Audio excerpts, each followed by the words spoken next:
Quelle sensation merveilleuse lorsqu'elle s'atténue, et terrible quand elle s'installe.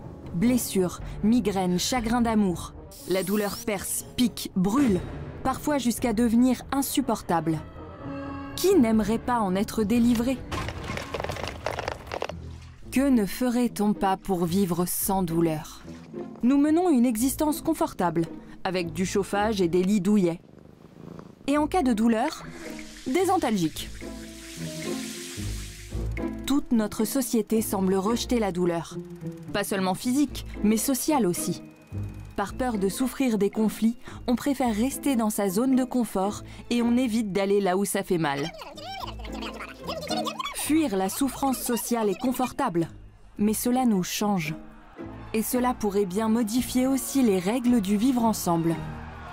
Et si, en réalité, on avait tendance à s'envelopper un peu trop dans du coton et à combattre injustement la douleur? Avons-nous en réalité besoin de plus de douleur dans notre vie?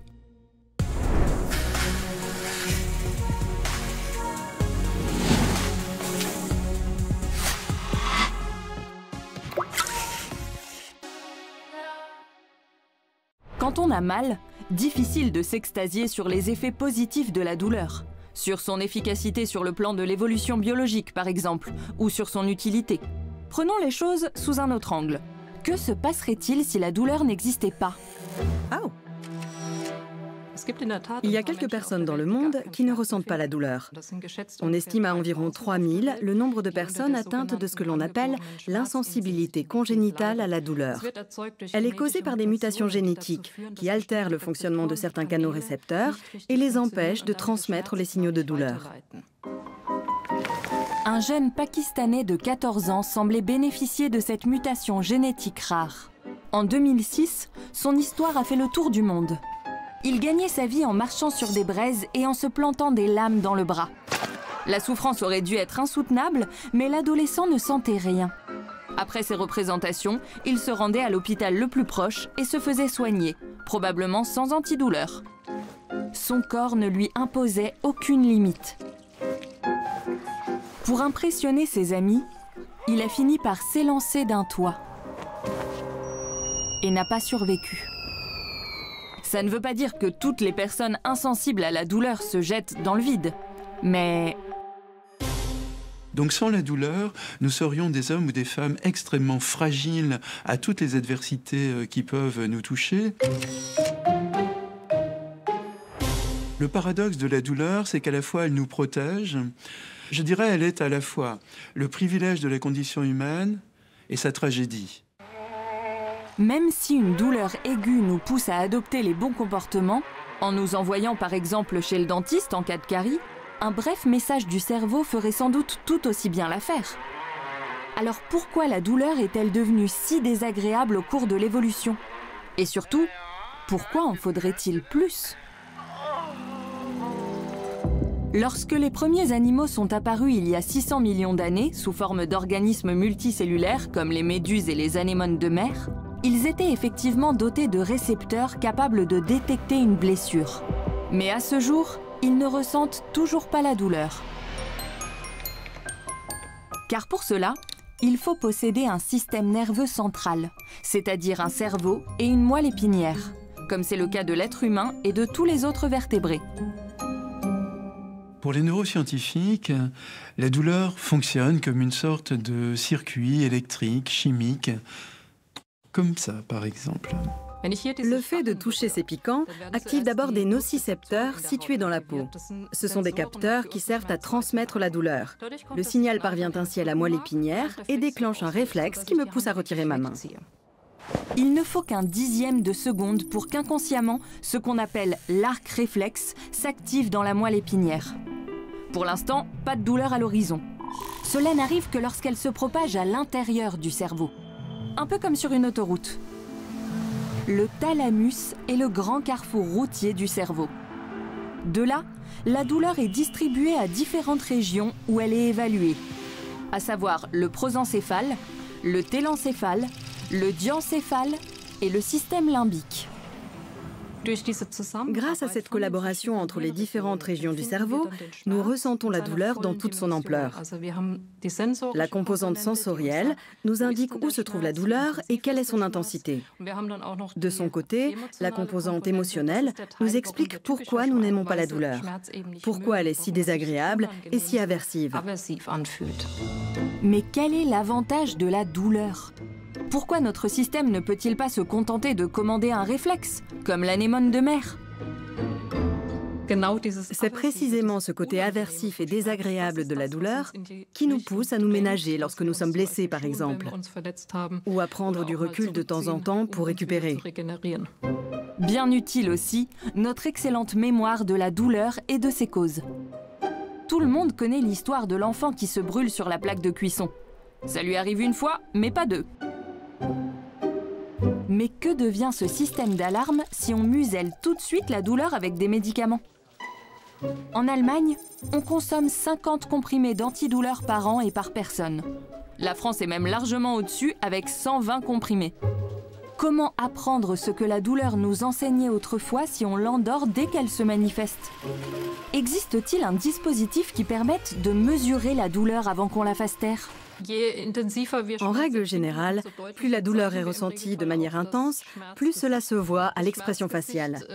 Le visage de la souffrance est principalement marqué par un léger rapprochement des sourcils. Les ailes du nez sont un peu relevées, les coins de la bouche sont orientés vers le bas. C'est la combinaison de ces différents éléments qui nous permet de communiquer cette douleur. Et plus la douleur est forte, plus cela se lit sur le visage ? Chez les enfants, cela fonctionne encore relativement bien. Ils montrent cette souffrance de manière claire.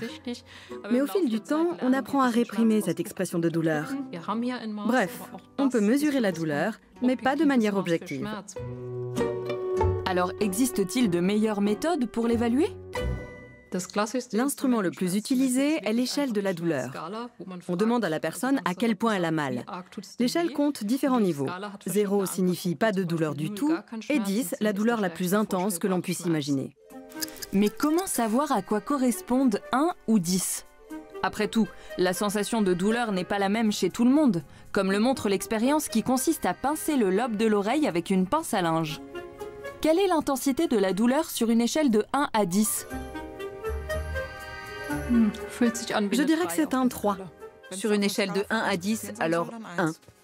4. C'est une douleur très minimale, je pense qu'elle est même inférieure à 1. Visiblement, cette pince à linge ne livre pas les mêmes enseignements à chacun. D'où vient une telle différence ? S'il existe une anomalie génétique qui rend insensible à la douleur et qui pousse les garçons à sauter des toits, peut-être la différence de sensibilité est-elle aussi dans les gènes ? D'autant que des dizaines de séquences génétiques sont impliquées dans la perception de la douleur. C'est notamment le cas d'un gène néandertalien dont certains humains ont hérité. Cette variante rend plus sensible à la douleur et explique les différences mineures dans la perception de la douleur, mais pas les plus importantes. Le sexe biologique alors ?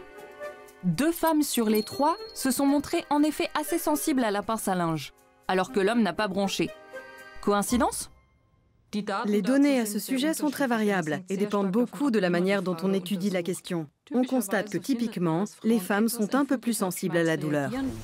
Et les hormones en sont entre autres responsables. C'est ce que montrent des expériences avec la chaleur menées sur des hommes et des femmes. La testostérone, l'hormone masculine, diminue la sensibilité à la douleur, tandis que les œstrogènes ont l'effet inverse.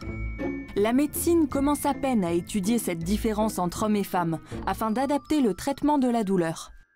La différence entre hommes et femmes n'est sans doute pas si importante, car on observe aussi des variations énormes à l'intérieur des populations de même sexe. Si ni les gènes ni le sexe biologique ne sont déterminants dans le ressenti de la douleur, il y a forcément autre chose. Prenons un cliché. Les cultures méridionales, par exemple l'Italie ou l'Espagne, ont plutôt tendance à hurler leur douleur, parce qu'elles ont tendance à davantage communiquer. Elles expriment haut et fort ce qu'elles ressentent. Alors que les cultures asiatiques, elles, sont peu, voire pas du tout enclines à partager leurs émotions. C'est quelque chose que l'on tait. C'est pourquoi la douleur n'est pas évoquée. Ce serait donc la culture qui détermine à quel point quelque chose fait mal ? Quand on voit des films ethnologiques sur les rites de passage, les rites d'initiation de beaucoup de sociétés humaines, où on voit que des jeunes, on va les tatouer de manière brutale, on va les soumettre à des épreuves qui sont extrêmement pénibles.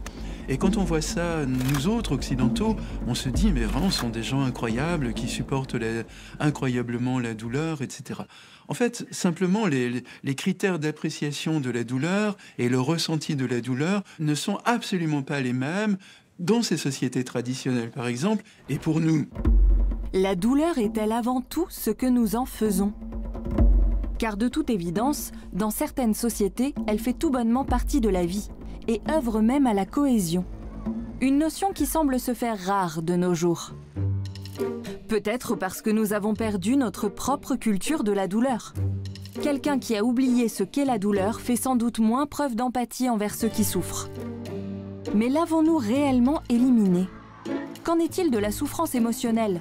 Celle qui fait parfois l'effet d'un bon coup de marteau. Peut-on parler de douleur dans ce cas ? Selon l'International Association for Pain, la douleur est une expérience sensorielle ou émotionnelle désagréable associée à une lésion des tissus réels ou potentiels ou quelque chose qui y ressemble.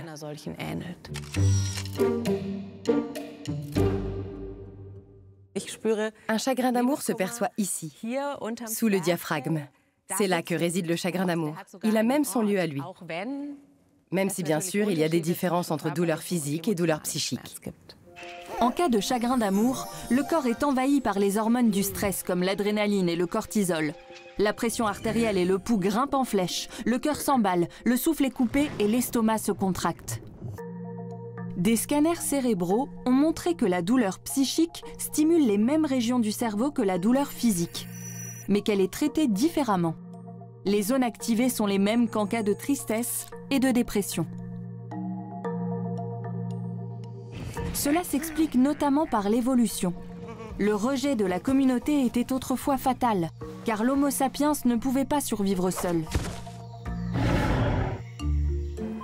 On vous a demandé quelle douleur était la pire pour vous. Pour les 3/4 d'entre vous, ce sont les douleurs psychiques qui font le plus mal. Beaucoup évoquent la mort d'un être cher, le harcèlement moral, l'anxiété et la dépression. Pour près d'un quart d'entre vous, les souffrances physiques arrivent en tête, comme les opérations, les rages de dents ou les crises cardiaques. Environ 3% peinent à catégoriser leurs souffrances. Aussi différente que soit notre perception de la douleur et la souffrance qui y est associée, son message n'en est pas moins universel. Encore faut-il savoir l'interpréter. Tout dépend si nous sommes disposés à l'entendre et à l'utiliser à notre avantage, ou si, au contraire, nous préférons le rejeter et nous priver peu à peu de ce moyen de communication. L'un des premiers à avoir voulu atténuer la douleur n'est autre que le philosophe et scientifique français René Descartes. Lorsqu'il est né, la douleur était considérée comme la volonté de Dieu. Le corps et l'âme étaient liés dans la douleur. Il existait déjà des antalgiques comme le pavot ou l'alcool, mais le soulagement émanait de la grâce divine. Avec Descartes, la vision de la douleur opère un changement radical. Il sépare le corps de l'âme, comme en témoigne son credo « Je pense, donc je suis ». Pour Descartes, le corps est une mécanique qui réagit par réflexe au stimulus douloureux pour avertir d'un dysfonctionnement. Il estime que la douleur est utile, mais qu'elle empêche l'esprit de penser correctement. Cette vision purement mécaniste pousse la médecine à entreprendre une grande croisade contre la douleur. En effet, une fois la douleur physique séparée de l'esprit, il faut pouvoir l'apaiser. L'idée, c'est toujours d'essayer d'interrompre la transmission de la douleur, de sorte que les signaux n'arrivent pas jusqu'au cerveau et qu'on ressente moins la douleur grâce à cette intervention. Les récepteurs de la douleur sont bloqués dans la peau, dans les organes ou dans la moelle épinière. Dès le début du XXe siècle, on est en mesure de produire des antalgiques en masse et à bas prix. De nombreux médecins pensent alors avoir vaincu la douleur. Un comprimé, et on n'en parle plus. Mais cette mission a-t-elle vraiment été un succès? Et la douleur a-t-elle disparu de nos vies?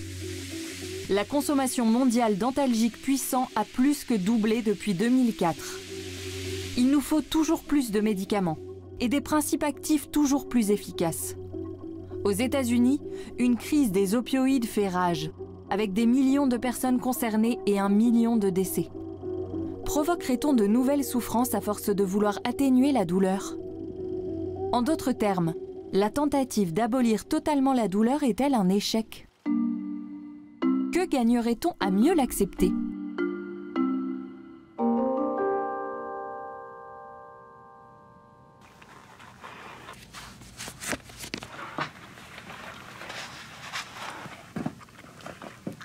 On ressent une sensation brève et très intense sur la partie du corps où la douleur est infligée. Au point que dans certaines circonstances, cela masque toutes les autres pensées. Le sadomasochisme serait-il le concept inverse de l'évitement de la douleur? Quand elle est employée de manière ciblée, certaines personnes ressentent la douleur comme un enrichissement. Lorsque c'est le cas dans un cadre ludique, on parle de jeu sensoriel.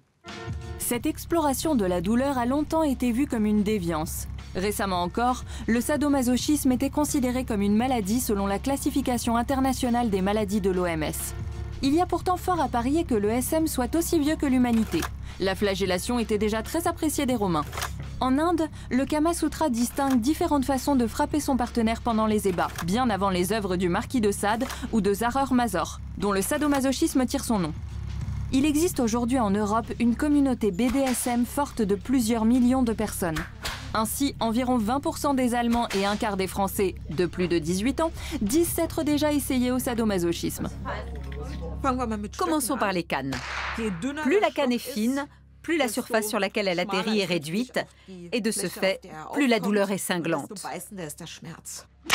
C'est ce qui donne les stries typiques de la badine. En revanche, si la canne est large et épaisse, l'impact est plus diffus. C'est une pratique qui donne des bleus. Une piqûre lente avec une aiguille peut être plus douloureuse qu'une piqûre rapide. On se dit, tiens, c'est déjà fini? Chaque accessoire offre une expérience physique différente. Mais si tant de personnes trouvent cela agréable et qu'elles ne sont pas malades, quel est l'intérêt? N'est-ce pas contradictoire avec le message de dissuasion que nous envoie la douleur? Se pourrait-il que notre attitude face à la douleur détermine notre ressenti? À moins qu'il y ait une différence entre la douleur dans le SM et celle de la vie quotidienne. Qu'est-ce qui distingue une crampe au mollet ou une côte fêlée d'une fessée lors d'une séance sadomaso? Dans la vie quotidienne, la douleur représente normalement une gêne, alors que la douleur que l'on recherche dans le sadomaso est une fin en soi. On a envie de vivre une certaine expérience à cet instant-là, et si on continue à la sentir après, c'est un souvenir agréable. Il s'agit d'une réinterprétation totale de la douleur telle qu'on la connaît chez Descartes, pour qui ce processus purement mécanique et indésirable doit être supprimé. Ici, on choisit de faire de la douleur un stimulus et un souvenir agréable. Mais est-ce possible en dehors du SM? Mais il y a aussi la douleur choisie, qui est celle des activités sportives, qui est celle de l'alpinisme. Je dirais que dans ce contexte d'une douleur choisie, la souffrance est très minimale. C'est-à-dire si vous interrogez la personne, elle va vous dire « oui, ça fait mal, mais ça ne fait rien ». Pourquoi cette douleur choisie est-elle moins grave? Que vivent les sportifs de l'extrême lors du Tour de France, de longues courses comme le marathon ou dans le culturisme? Arnold Schwarzenegger répond à cette question dans le documentaire sportif Arnold le Magnifique et fait un parallèle surprenant. It's as satisfying to me as coming is. I'm like getting the feeling of coming in the gym, I'm getting the feeling of coming at home, I'm getting the feeling of coming backstage when I pump up, when I pose out in front of 5,000 people. Et ce, bien qu'en réalité, la sensibilité à la douleur diminue pendant l'orgasme. Can you believe how much I am in heaven? Cela explique-t-il pourquoi des gens se flagellent jusqu'au sang au nom de la religion ou se font crucifier comme Jésus? Pourquoi les hindous croyants se torturent au moyen de pics et de crochets en l'honneur de leur dieu? Le western américain des années 1970, Un homme nommé Cheval, montre un rituel semblable. Oaxaca, Niki, Agashi, Niki. Un étranger blanc subit une douleur extrême pour être accepté par une communauté amérindienne. Et lui aussi reste stoïque. Quelque chose en nous, comme une sorte d'interrupteur, semble décider de la manière dont nous vivons la douleur. Si celle-ci est jouissive et joyeuse, ou traumatisante et destructrice. Ils traversent finalement un autre univers de sens, un autre univers intérieur, qui les amène à mieux se comprendre eux-mêmes et à prendre par exemple des décisions qu'ils n'auraient jamais prises s'ils étaient restés dans les routines de la vie personnelle. Le paradoxe de la douleur, c'est qu'en même temps, elle nous apprend quelque chose. Oui, mais quoi, au-delà de son effet dissuasif? Pourquoi Arnold Schwarzenegger la trouve-t-il si transcendante? Lorsque nous ressentons de la douleur, notre corps libère le plus souvent des opioïdes endogènes. Ce sont des opioïdes comme ceux que l'on reçoit, par exemple, par le biais d'un traitement, qui ont pour effet d'atténuer la douleur. On ressent moins de douleur, il s'agit donc d'une forme de fonction de récompense. La douleur et le plaisir ne sont pas des adversaires dans notre cerveau. Ils jouent dans la même équipe, puisque la douleur active le centre de récompense. On se promène dans la pièce avec un grand sourire et on ne ressent rien. Ou alors juste du bonheur. En fait, on ne perçoit aucune douleur. Tout cela est bien joli.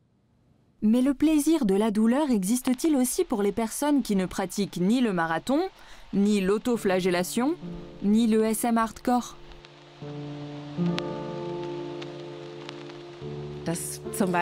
Beaucoup de gens ont déjà écouté une chanson ou regardé un film qui appuie là où ça fait mal avec un certain plaisir.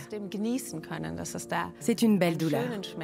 On peut apprécier ce genre d'expérience et y voir une certaine profondeur. C'est également le cas avec la douleur physique.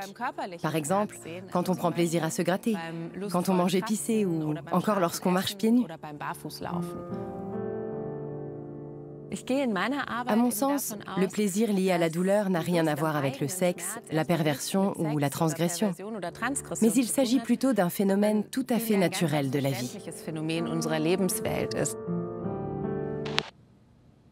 Je pense que beaucoup de personnes tatouées, de body artistes, etc., finissent par vivre la douleur comme une sorte de rappel heureux, propice. Certains même parlent d'orgasme, mais c'est un peu extrême quand même. Mais en tous les cas, beaucoup vont ressentir le plaisir finalement de se sentir vivant. Le SM, le sport, les rites de passage ou encore le tatouage ont rendu à la douleur ses lettres de noblesse. Elle n'est plus un signal d'alarme, mais plutôt une confirmation franche, un retour positif. Mais au-delà de l'impact individuel, qu'en est-il de l'impact social? La douleur est-elle adaptée à notre société occidentale, son chauffage et ses lits douillés? Dans son essai « La société palliative, la douleur aujourd'hui », le philosophe Byung-Chul Han observe dans notre société un évitement permanent de la douleur et des conflits sociaux. Selon lui, cela entraînerait une perte d'empathie qui pourrait même mettre en péril notre démocratie. La vulnérabilité est une dimension fondamentale de notre existence. Et bien souvent, elle nous fait peur. Mais selon moi, la vulnérabilité a aussi un bon côté, car elle nous rend capables de nous émouvoir.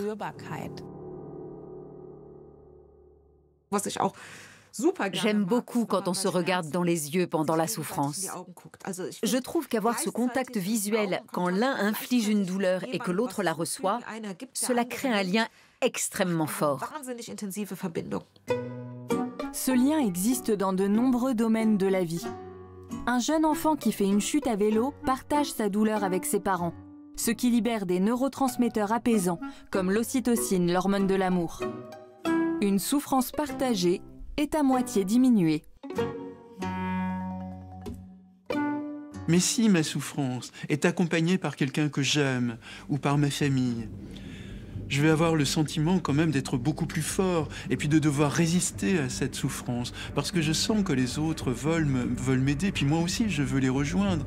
Donc la dimension relationnelle est absolument fondamentale. Et ça, évidemment, les schémas neurophysiologiques ne vous l'expliqueront absolument pas. C'est sans doute dans cette capacité que se trouve l'utilité sociale de la douleur. Elle nous donne la faculté de ressentir la douleur de l'autre. Elle nous rend empathiques et nous pousse à prendre soin les uns des autres. Le deuil, le rejet, la déception et les chagrins d'amour nous font grandir.